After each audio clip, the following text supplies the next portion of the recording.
The beginning of terror in Green River. In the summer of 1982, the peace of King County, Washington was shattered when the body of 16-year-old Wendy Lee Caulfield was discovered in the murky waters of the Green River. Brief pause.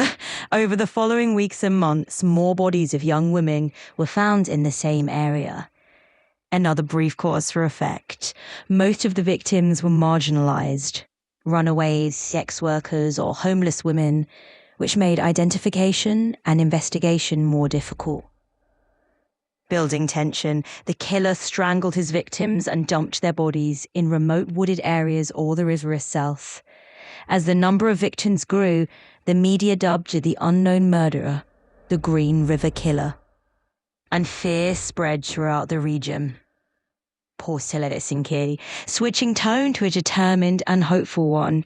Special Task Force. In response, the King County Sheriff's Office formed a special investigative team called the Green River Task Force, led by a young detective named Dave Reichert. The team pursued hundreds of leads and suspects, but the killer left no clear evidence behind. Brief pause.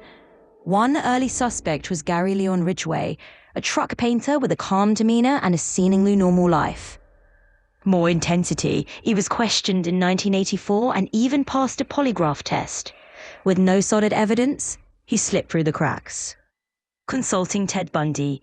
In a desperate move, investigators consulted Ted Bundy, one of America's most infamous serial killers, who was awaiting execution at the time. Leaning in as if sharing a secret, Bundy offered psychological insights, suggesting the killer might return to the crime scenes and take trophies from his victims. His analysis helped the task force better understand the killer's behavior. With a tone of hopeful triumph, science uncovers the truth. At the late 1990s, advancements in DNA technology gave investigators new hope. In 2001, they re-examined old evidence using modern DNA testing.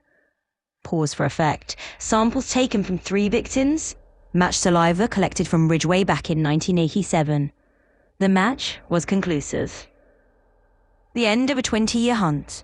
On November 30th, 2001, Gary Ridgway was arrested at his workplace, delivering the final revelation. The man who had lived quietly among ordinary people, attending church, raising a family, was in fact a monster responsible for the deaths of dozens of innocent women.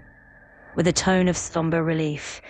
To avoid the death penalty, Ridgway cooperated with authorities, helping locate additional victims and describing his crimes in chilling detail. He confessed to killing 49 women, though he later admitted the real number might be closer to 70. He chose victims he considered weak and felt empowered by how easily he could get away with murder.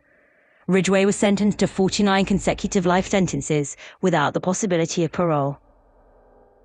Ending with a reflective and respectful tone, legacy of the case. The Green River Killer case is not only a story of horrific crimes, but also a testament to the persistence of investigators and the power of science in the pursuit of justice. Despite setbacks and years of frustration, detectives never gave up, and ultimately they gave a voice to the victims who had been forgotten.